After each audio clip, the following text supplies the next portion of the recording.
Are you missing your garden hot tub, your lazy spa after winter? We are, and although it's only a week into March, the weather is starting to warm up now, and in a week's time it's my wife's birthday. I'm unpacking our lazy spa after winter and getting it ready for use. If you were following my inflatable hot tub tips and tricks last season, you'll know that people were asking, can you leave a lazy spa out in the winter? There is a difference. As long as you have a 2021 model, which this is, then you can, if you wish, use the hot tub all winter long. Although, I have to confess, I don't know what the absolute minimum temperature is that you could possibly make use of it at, because there will come a point where the heater simply isn't able to keep the water warm anymore when it gets down to so cold. I would imagine probably -20 centigrade. But for the 2021 model year, best way, introduce the freeze shield technology, which allows you to use it all winter long by turning the heater on automatically if the temperature drops below 6 degrees C in the heater unit. However, we found that the electricity consumption got a bit rich for our blood when the temperature during the day was regularly below 10 degrees C and nighttime temperatures around 3 or 4. So we emptied ours of water, including the pump unit, very important that, and left it out empty rather than deflating it and putting it away. So now it's time to unpack our lazy spa after winter.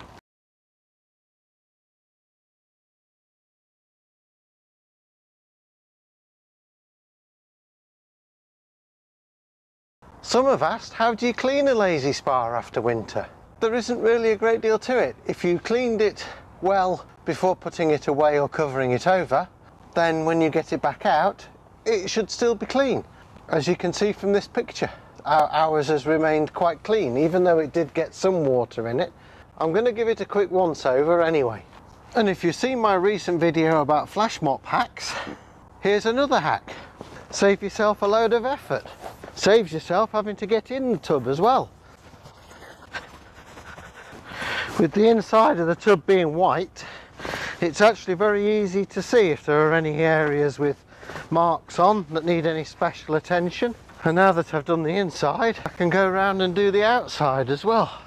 I'm not seeing much in the way of dirt at all. Can't say the same for the cover that I used. That's going to need a hosing down, I think. And I shall lean over and do behind the air jet channel with this damp bar towel. There is some water in there, so keep squeezing that out. Of course, you could tip the tub up across the edge of your decking or patio or wherever you've got. So hopefully, if you've got a decent waterproof cover on it over the winter, it should stay pretty much dry on the inside. As with any other refill operation, start by putting about 6 inches of cold water in it before you put any hot water in. You can of course fill it completely with cold water and allow the heater unit to spend 24 to 36 hours heating it up. And if you've got your tub on a mat, then before you've got too much water in it and it becomes too heavy, make sure that it's correctly positioned. And whilst the tub's taking its initial fill of cold water, give the pump unit a wipe down and get it connected up to the tub. And once your pump's connected, remove the inlet and outlet stoppers and put a fresh filter in the filter housing. I'll put some links to some filters down in the description. I've found a good source of some good quality ones during the winter time. I have to say I'm quite impressed with them, and they do get very good reviews, and they sell worldwide too by the looks of things. And now I've got a few inches of cold water in the tub. I'm now adding some hot water. I'm making sure that the hot water goes into the centre of the tub so that it mixes with the cold water straight away. At the back end of last season, we started using tablets instead of granules. So I'm putting 2 tablets in the Chem Connect unit and returning it to place. We'll still need to add some pre-dissolved chlorine granules though, because we want to get the chlorine content of the water straight up to where we want it, and the tablets of course are slow acting. I'm not entirely sure when refilling after the winter whether or not we need anything by way of shock treatment, whereas when the unit was brand new you put double. I'm going to put perhaps 30 to 40% extra in and give it just a little shock. but I can't find any advice about that in any of the best way instructions anywhere. Nor in fact just searching generally on YouTube and Google. You can probably tell from the way I'm pressing this that our tub needs just a little bit more air, so I shall probably do that after it's been filled. Whilst I've got the cold water running, and since I put the inflatable lid support down on the grass and got it dirty, I'm going to give it a splash down to get rid of the dirt. You won't be able to see this on the camera, but the speed mop's bringing a fair bit of dirt off the surface. So whilst I've got the hot water running, I'm going to pre-dissolve 2 spoons of chlorine granules ready to put in the water. I shall set it down on the pump unit to allow that to pre-dissolve. If you need to know how to inflate the lid using the pump unit, I'll link you to a clip down in the description. But in the meantime, I'm doing it with this hand pump whilst the tub is filling with water. It was my experience last year that it's a good idea not to pump this up too hard, otherwise it doesn't fit properly into the diameter of the tub.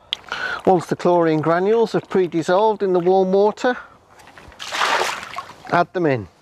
Once the water's got past the top of the water outflow from the pump, you can come and plug it in, not forgetting to press the reset button on the RCD unit.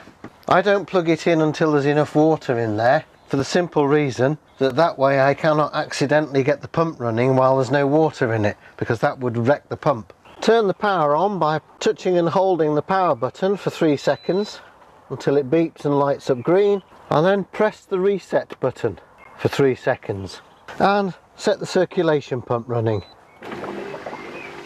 Give the pump a few seconds to make sure that there's no air in it and it's just purely water that's circulating through, and then put the heater on. As you can see from the display, filling with a combination of hot and cold water, I'm about halfway full now and I'm up to 27 degrees already. So from this point on I shall continue to fill with hot water whilst monitoring the temperature closely and see where I can get the temperature to once I'm full. Once last summer I did manage to fill the tub to the maximum mark and ended up with the temperature at 38. I don't know if I'll be able to repeat that feat today. About another 15 minutes of filling from the hot tap and I'm up to 33 degrees C now. So I think you can see the benefit of filling with hot water. The other side benefit of filling with hot water, as well as the fact that the tub is ready quicker, is that filling with hot water that has been heated by gas, in the UK anyway, is an awful lot cheaper than water that's heated by electricity. Well, that's true in the UK, it may not be true whatever locale you're in. So now it's a matter of waiting for the tub to fill to the max mark, let it settle for an hour after that, and then do your dip tests to make sure that we've got the chlorine levels right. I'll link a clip in the description for how to do the chlorine tests. It's 3 months since we've had the tub set up, and in that time I forgot how to use the control panel, so I had to watch back my own video on how to use it. I'll link that for you in the description in case you have the same problem. Happy lazy sparring, and see you next time.